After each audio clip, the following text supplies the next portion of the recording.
What's going on, geeks and gamers? Joker nearing 300 milli. A milli. The Joker nears 300 million, again proving that safe franchises thrive by living dangerously. And, there's been a lot of talk, there's been a lot of controversy, but when you look at the numbers, when you look at how everything is played out over the course of the last 4 days, the Joker is having the last laugh. Let's go to the article. It says Joker earned 9.72 million on Monday, a drop of 60% from its 24.3 million Sunday gross. That is just barely the biggest Monday ever in October, just above the 9.4 million gross of Venom on this frame last year.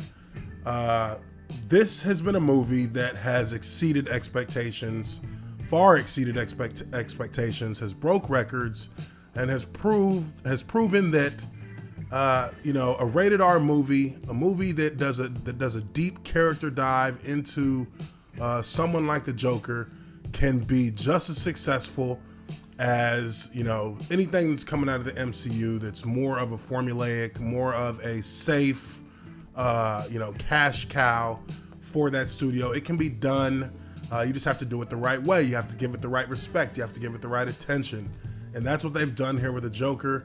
To go on, it says Joker has now earned 105 million in 4 days of domestic play. Warner Brothers comic book origin story earned 96.2 million domestic and 248.4 million worldwide over its global launch, earning the fourth biggest R-rated opening ever and selling more tickets than even Hannibal and 300 in their respective opening Friday to Sunday frames.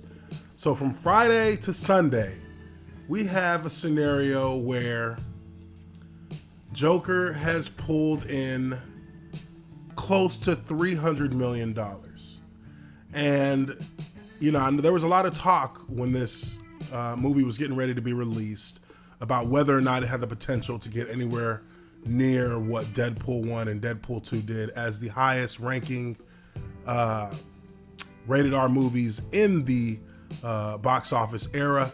And while it may not, beat those numbers, it will get awfully close.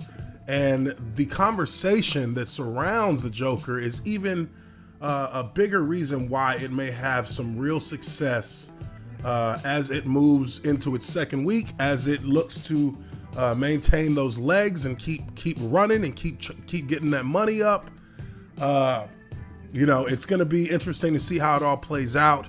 But one of the things that I think is really going to help this movie is that it's going to have the luxury of having a lot of repeat viewings, because this is a movie that really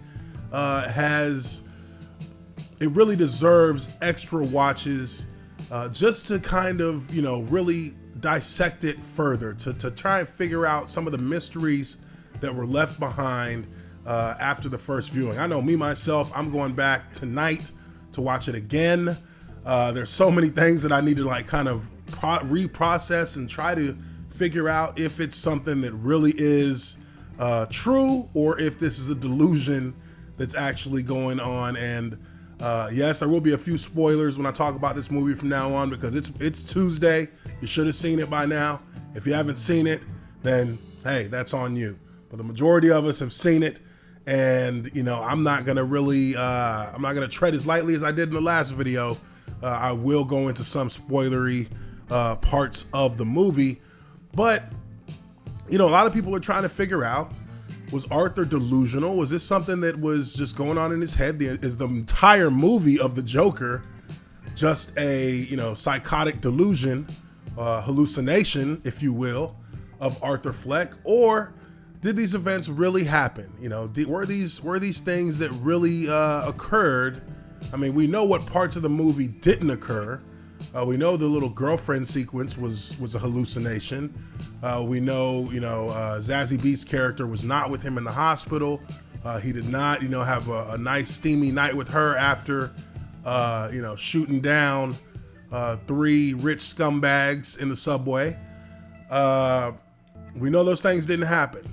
But there's a lot of questions about the later parts of the movie and whether or not his appearance on that late night show actually happened, whether or not the people who were rioting in the city and tearing the city apart and descending the city into chaos, whether they rammed that police car that was carrying him, whether they pulled him out of the car, and whether or not he actually had that last bloody smile, which, by the way, I definitely went and looked up those scenes on YouTube. That final car scene where the police officer where the police car is rammed by the vagrants who are driving the ambulance, and man, what a powerful scene, right? I mean, powerful. Almost like that was the moment when Arthur Fleck died and the Joker was born. When he got up off that hood of that police car, stood up, started doing his little shimmy. That Joker shimmy was amazing. He started doing his little shimmy, and then the next thing you know, he feels the blood in his mouth, and he makes that bloody smile. And from there, it was, the music, the soundtrack, the cinematography, the way that the crowd that was surrounding him just kind of erupted when he turned around and presented himself with that bloody smile. It was really just a sight to behold. And I really felt in that moment that this was the birth of the Joker full-fledged. But it was an amazing moment in movie cinema. And this movie has so much buzz right now. There are so many people talking about it right now that I would not be surprised to see these numbers go up in certain respects. I would not be surprised to see some of the legs of Joker hold steady. I wouldn't expect it to be a massive drop in the second week, but I mean, the numbers don't lie. The movie has outperformed all expectations. The movie has not inspired any incels, quote unquote incels, to go out and commit acts of violence. Quite to the contrary, the movie has actually inspired a lot of good conversation about the messages that are in this movie and how society as a whole should be more willing to have discussions about such great cinema that really presents a very hard truth to us when we watch it. And I can say for myself, I have not stopped thinking about this movie since I watched it. Each day there have been portions of the day where I really just kind of like mentally dive back in and try to kind of process more about the film. That's why I'm gonna go watch it again. And I'm sure there's a lot of people out there that are gonna do the same.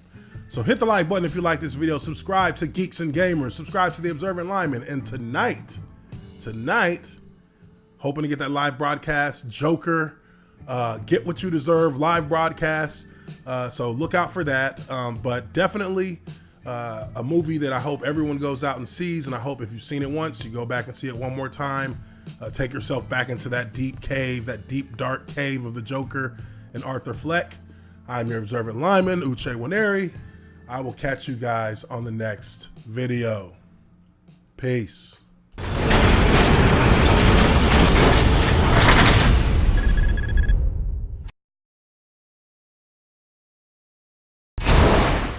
Hey everyone, it's Jeremy from geeksandgamers.com, and if you're a fan of Geeks and Gamers, please go to our website, visit our merchandise store. We have t-shirts, hoodies, hats, beanies, tank tops, and in the very near future, we're going to have many more products for you to choose from. So thank you for the support. We appreciate it. You guys have a great day, and we will talk to you later.